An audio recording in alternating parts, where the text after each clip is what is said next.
Hi and welcome. I'm Andy and you are watching A News. Here are the headlines. The European Court of Human Rights rules Russia violated international law in Ukraine and is responsible for the downing of Malaysian Airlines flight MH17. Israeli Prime Minister says efforts to secure a ceasefire in Gaza are underway. Donald Trump says he will send the EU a tariff letter in the coming days.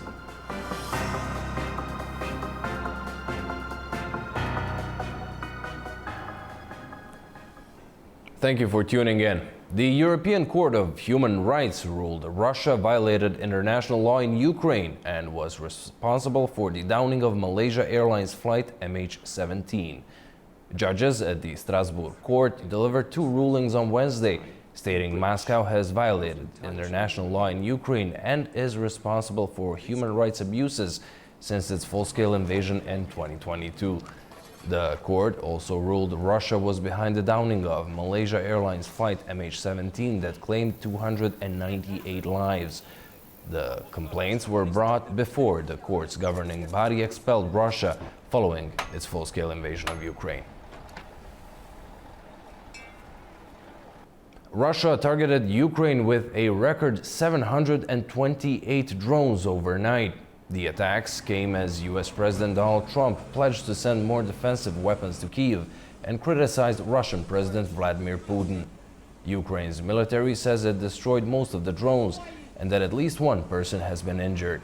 Ukrainian President Volodymyr Zelensky has called for sanctions on the sources of income Russia uses to finance the war, including on those who purchase Russian oil. On the latest developments, we're talking with Oleksiy Haran, professor of politics at the Kyiv Mohila Academy, joining us from Ukraine's capital. Welcome. Thank you so much for joining us. Now, Washington has vowed more support for Ukraine's defense, and right after that, Russia launched another largest yet attack on the country. Donald Trump has of late very much changed his rhetoric towards his Russian counterpart. What would you say could be expected from the US moving forward? Well, frankly speaking, we saw so many changes in so many statements, contradictory statements from President Trump, that it's very risky, to assess what will go on. What is clear actually right now, and what was predicted by experts, that Putin would try to deceive Trump. He would like to show that Trump is a loser. He would not respond to Trump's suggestions of ceasefire, and that's what happened. That's what happened. And actually, Ukrainians were asking Trump for decisive support of Ukraine since his inauguration, because Russia started to increase bombardments of Ukrainian territory since that time. Moreover, we know that President Trump suggested ceasefire and full ceasefire, and Ukraine immediately agreed, and Russia didn't. And Russia continued this barbarous bombardments of Ukraine and of Ukrainian civilians. And Trump again was silent, waiting. And now finally he said that it's time to support Ukraine. But it happened after stopping of supply of some American support to Ukraine. So we see that Trump seems to change his opinion, and that's really, really good. But we need to understand that those arms which are supplied to Ukraine right now, they were promised to Ukraine by previous administration and adopted by Congress, previous Congress. So it was Congress decision, including the House of Representatives, which was headed by Republican, Mr. Johnson. So these are the arms which were promised kind of a year ago. And now the question is, so this support now is going to end. So now the question, what will Trump do? Because so far, there are no any financial obligations from United States to continue support, basically to not only to use, which was promised before, but what would be after this aim was exhausted. So, and we don't see any discussion regarding future obligations to Ukraine in future budget. So, to sum it up, after these huge violations of everything, of international law, of human rights made by Putin, finally, Trump said that, okay, they are ready to restore supplies to Ukraine. But the question is, what will happen next? Well, when you mentioned violations of international law and human rights, we've had a ruling, actually two rulings from the Strasbourg court that Russia did indeed violate international law in Ukraine. Can Kiev, at least symbolically, benefit from these rulings, given that Russia was kicked out of the Council of Europe and regards the decisions as null? Well, symbolic, and not only for Kiev. I think this is important step, important decision for many countries. But Russia basically said they refuse, to implement these decisions. So they continue to play their game, very cynical game. And we know that Russia committed a lot of crimes. But the question is how to push Russia, how to pressure Russia. And in this situation, we see the only way is to additional supply of weapons to Ukraine. First of all, to defend ourselves, to defend civilians. It's not easy psychologically to live in Kiev because every day we have bombardment. And every morning we are calling each other just, to hear the voice of relatives. So first of all, supply of weapons, defensive weapons to Ukraine. And second, increase of sanctions on Russia. And we know that the EU is going to increase sanctions. There are two countries which are trying to block it. I mean, Hungary and Slovakia. But a huge question also is what would be the position of the United States, because we understand if United States do not increase sanctions on Russia, there would be many loopholes which would be beneficial for us. Well, in another recent development, we saw Volodymyr Zelensky today in Rome meeting Pope Leo ahead of his planned meetings with U.S. envoy Keith Kellogg and the Fourth Recovery Conference being held in the Italian capital. The Vatican once again offered to host talks with Russia, which Moscow previously denied. What do you make of this repeated offer by the Holy See, and how strong would you say Kiev's diplomatic standing is currently? Well, if we are talking about our standing, we rely, first of all, on the spirit of Ukrainian people and Ukrainian armed forces. All the polls show that Ukrainians are not ready to capitulate. We are not going to capitulate. We are ready to continue the fight. But this is difficult because this is a war of attrition. So I think that what Vatican is saying right now, again, this is important. This is important from different diplomatic, symbolic point of view.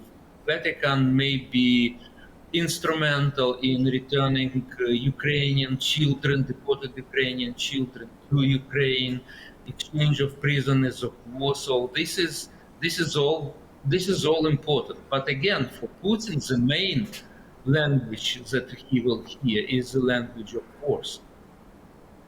Well, thank you so much for joining us and sharing your insights and opinions. Thank you. Still in east of Europe, Finland and Lithuania are set to start production of anti-personnel landmines next year, following their exit from the international treaty banning their use and manufacturing.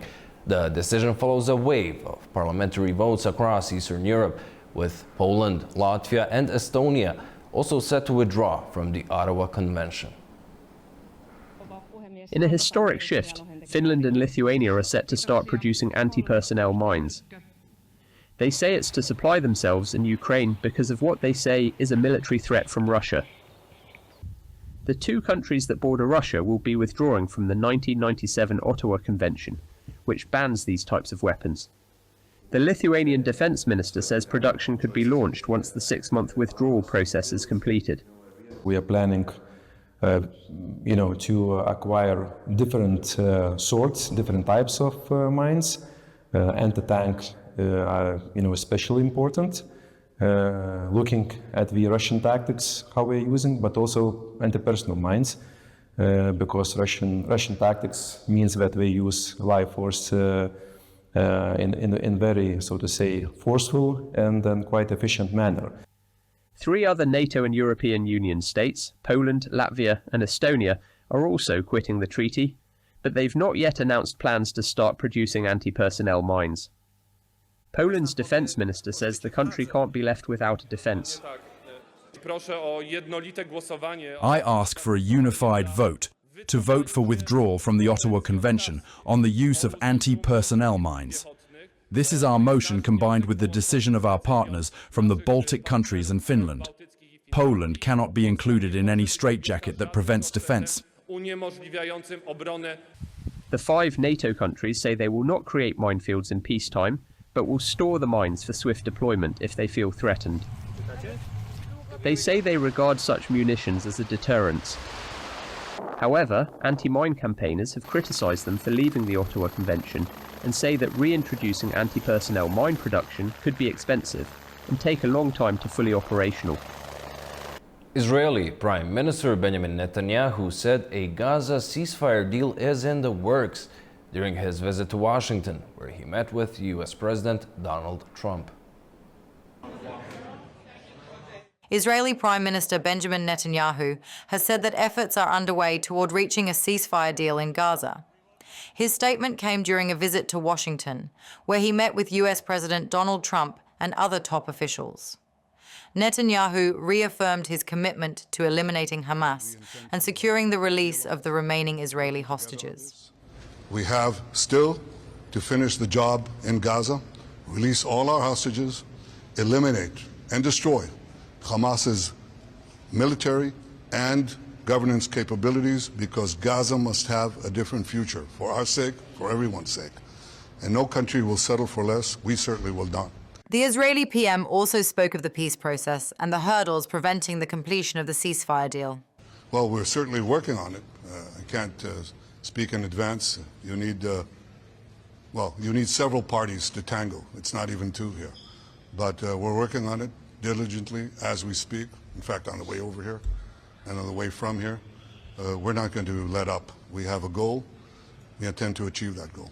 Meanwhile, U.S. Special Envoy for Peace Missions Steve Witkoff, who also met with Netanyahu, expressed hope that a 60-day ceasefire in Gaza would be reached by the end of the week, following progress in proximity talks. Witkoff said the proposed agreement includes the release of 10 living hostages and the remains of 9 deceased, expressing optimism that this could pave the way for lasting peace in the region. This marks Netanyahu's 3rd visit to Washington since Trump returned to office earlier this year. Trump has repeatedly spoken about ending the war in the Middle East and assuming administrative control over the Gaza Strip to redevelop the territory, a plan that Netanyahu has supported. I think President Trump had a brilliant vision. It's called free choice. If people want to stay, they can stay. But if they want to leave, they should be able to leave. It shouldn't be a prison. It should be an open place and give people a free choice. We're working with the United States very closely about finding countries that will seek to realize what they always say, that they want to give the Palestinians a better future. Netanyahu's visit to Washington underscores his strong ties with Trump, as both the United States and Israel continue to share a common stance on tensions in the Middle East. Earlier hopes for a Gaza ceasefire are fading as Israel and Hamas have hit a fresh impasse after days of talks in Doha. For more on that and the situation on the ground, we go to Tel Aviv and our Trent Murray. Well, despite cautious optimism earlier in the week that Israel and Hamas may have been close to agreeing to a ceasefire, that optimism now seems to be abating as both sides appear once again to be at an impasse after 5 days of negotiations in the Qatari capital, Doha. Now, we understand that the basic framework for a temporary ceasefire is there. That basic framework includes a temporary 60-day cease to hostilities, with Israel withdrawing from key military positions within the Gaza Strip. In exchange, Hamas willing to hand over 10 Israeli living hostages, as well as the bodies of 18 deceased ones. But that is where things stand right now, and we understand both sides are having concerns about what happens after that 60 days ends. Hamas would like to see Israel withdraw completely from the Gaza Strip, but the Israeli position is that they want to maintain some sort of security still within Gaza in order to prevent Hamas rearming. Now, we got some clues potentially into where things stand right now. Earlier today, Prime Minister Benjamin Netanyahu, speaking on Fox Business News, said he thinks that there is a good chance that there will be a ceasefire, but he acknowledged the main sticking point is the deployment of IDF troops after the 60 days comes to an end. We also heard, though, from the country's foreign minister, Gideon Zar, who is visiting Slovakia. Now, he has said that Israel is willing, after a temporary ceasefire is agreed, to negotiate a permanent one, but he also said that Hamas is holding 50 Israeli hostages and that the entire war can end tomorrow if those hostages are handed over and Hamas lays down its weapons. So while those negotiations are taking place, of course, both publicly in the media in some ways, but also privately in Doha, what we are seeing in Gaza is that the IDF is actually looking to increase the tempo of its military operations. We've heard in the past few hours that they have said they are placing additional troops into an area around Beit Hanun in the very north of the Gaza Strip, near the northern border fence. They say they are doing that after 5 Israeli soldiers were killed by a roadside bomb planted by Hamas, 14 others injured. The IDF position is that they believe large numbers of Hamas militants are holed up in tunnels there, and they're sending in additional troops to the area with an expected increase in fighting to come. Trent Murray for A News, Tel Aviv. Donald Trump says the United States is likely just days away from sending a formal letter to the European Union outlining potential tariffs. His remarks come amid ongoing trade talks between Washington and Brussels. The announcement follows a broader plan targeting 14 countries, with tariffs ranging from 25% to 40%. While the EU hasn't received formal notice, sources say it's seeking possible exemptions from the proposed 10% baseline. The U.S. sweeping tariffs are to take effect August 1st. Israel is very unfair having to do with this. Well, the European Union has been speaking to us, Ursula and the whole group, and they've been very nice. They treated us very badly until recently. Now they're treating us very nicely. It's like a different world, actually. They've treated us very badly. They were among the toughest to deal with. Actually, in many respects, they were much worse than China. Look at what they do to our companies. They sue Apple, they sue Google. 17 billion they got from Apple on a lawsuit that they didn't have a case. They have, judges that are European Union judges, and they ruled. They take so much money away from our country in terms of that, in terms of other things that they do. They're very tough, but now they're being very nice to us, and we'll see what happens. We're probably 2 days off from sending them a letter. We are talking to them. I just want you to know, a letter means... The first day of the 9th OPEC International Seminar has wrapped up in Vienna, with energy leaders stressing the urgency of dialogue amid ongoing geopolitical tensions. The key message? Oil demand is rising and fast. Our Anita Sharma has more. Day one has officially wrapped up here in Vienna at Hofburg Palace for the 9th OPEC International Seminar. The theme this year was charting pathways together, the future of global energy. Key delegates and officials, as well as ministers, tell me this meeting couldn't come fast enough. The last one took place 2 years ago, and they say, given the current geopolitical tensions playing out, this meeting couldn't come fast enough. They really want to talk to their colleagues here, OPEC and OPEC Plus, to see how they can chart a pathway moving forward. Now, on the news front, we learned that OPEC producers say output hikes from OPEC Plus producers are not leading to an increase in inventory. They say, quote, the markets want more oil. I just stepped out of a plenary session with key African leaders, and they essentially say the same thing. Drill, baby, drill.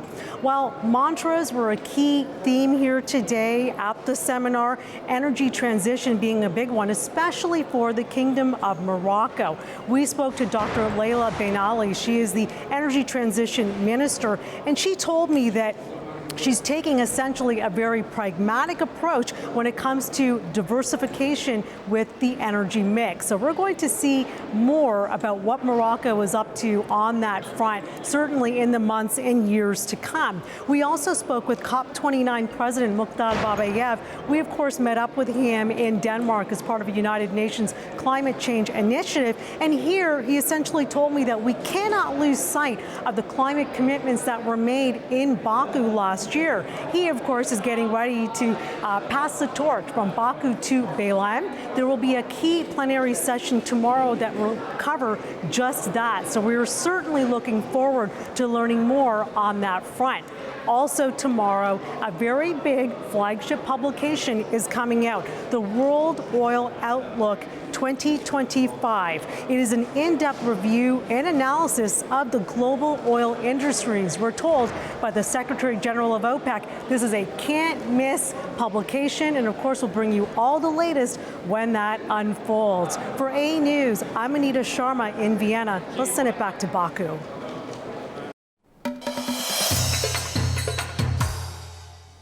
Azerbaijan and the United Arab Emirates are deepening their strategic partnership. Azerbaijani President Ilham Aliyev and UAE President Sheikh Mohammed bin Zayed met in Abu Dhabi and discussed energy cooperation, praised their expanding trade ties, and oversaw the signing of a comprehensive economic partnership agreement. The meeting also included an exchange of views on bilateral relations, with emphasis on the successful cooperation in the energy sector, especially in renewable energy. Our Katie Wilson is covering the visit of Azerbaijan's president to the United Arab Emirates. Katie, bring more. Good evening from beautiful Abu Dhabi. I'm here as President of Azerbaijan, Ilham Aliyev, is embarking upon a significant visit to the UAE. Now, today he has already met with the President of the UAE, Sheikh Mohammed bin Zayed Al Nahyan, and on the agenda was fostering that strategic partnership between Azerbaijan and the UAE. Now, renewable energies were also on the agenda, as well as strengthening economic and trade cooperation off the back of that Eco Summit held in Hankendi in Azerbaijan, where the UAE were in attendance.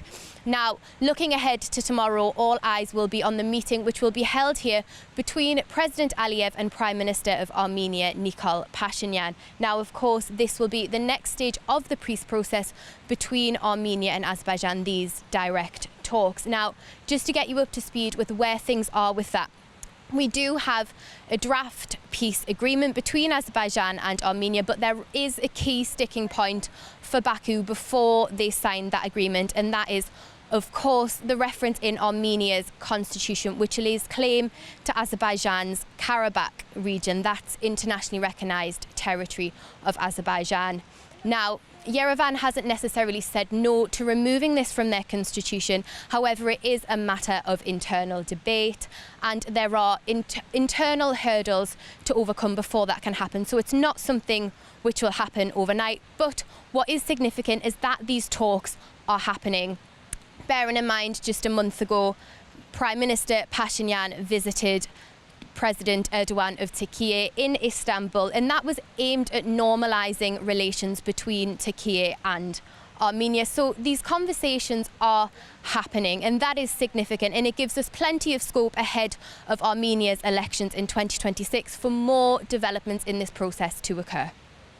To talk on the Abu Dhabi meeting, we're joined by Sultan Zahedov of the Air Center in Baku. Welcome, thank you for being with us. Now, given the ongoing peace efforts between Baku and Yerevan, what would you say could be expected from Thursday's meeting of Azerbaijani President Ilham Aliyev and Armenian Prime Minister Nikol Pashinyan in the UAE? Well, as I've already mentioned, today both Azerbaijan and Armenia issued a statement that tomorrow there will be a meeting, bilateral meeting between President Ilham Aliyev and Prime Minister Nikol Pashinyan in Abu Dhabi, United Arab Emirates. At first they would meet the President Mohammed bin Zayed, and then there would be a face-to-face meeting.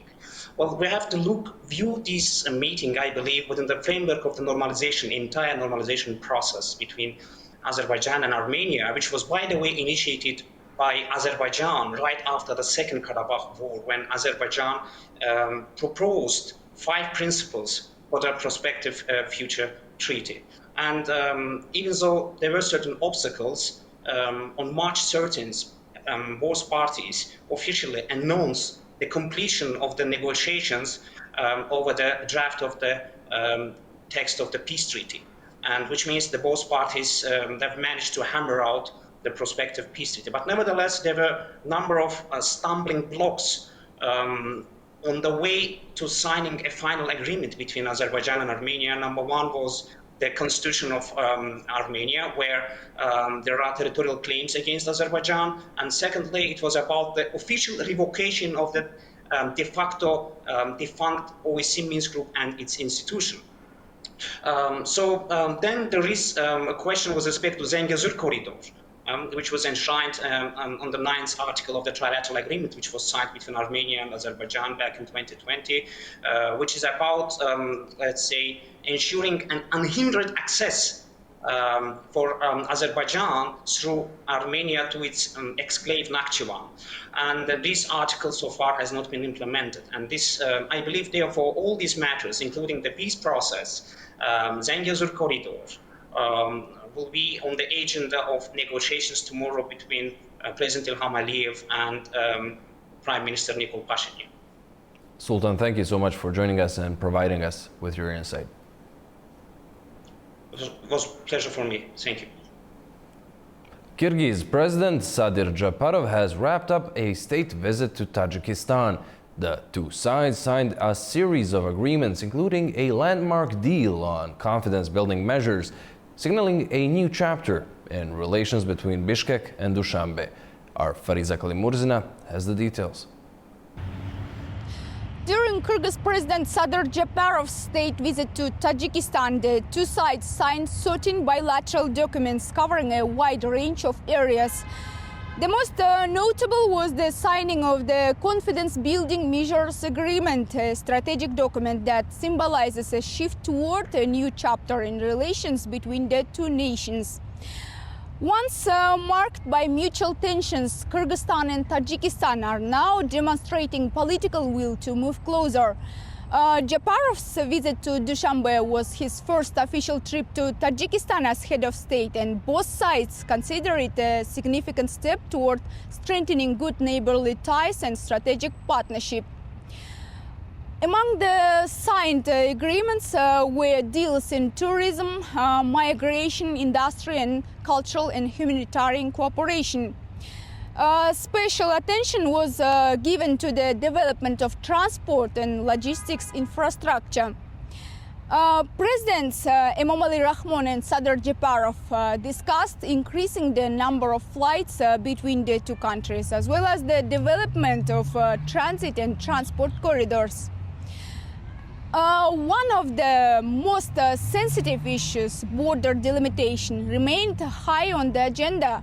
For many years, the border between Kyrgyzstan and Tajikistan has been a source of sharp disputes, leading to serious armed clashes in 2021 and 2022, the closure of border crossings and a steep decline in trade to Nova. And over the past 2 years, the situation has seen significant improvement. In March this year, Kyrgyzstan and Tajikistan signed a historic border agreement that completed the main phase of demarcation. And during the current visit, immediately after the talks, presidents participated remotely in the symbolic opening ceremony of the new Tojvaron-Karamak border crossing between the two countries.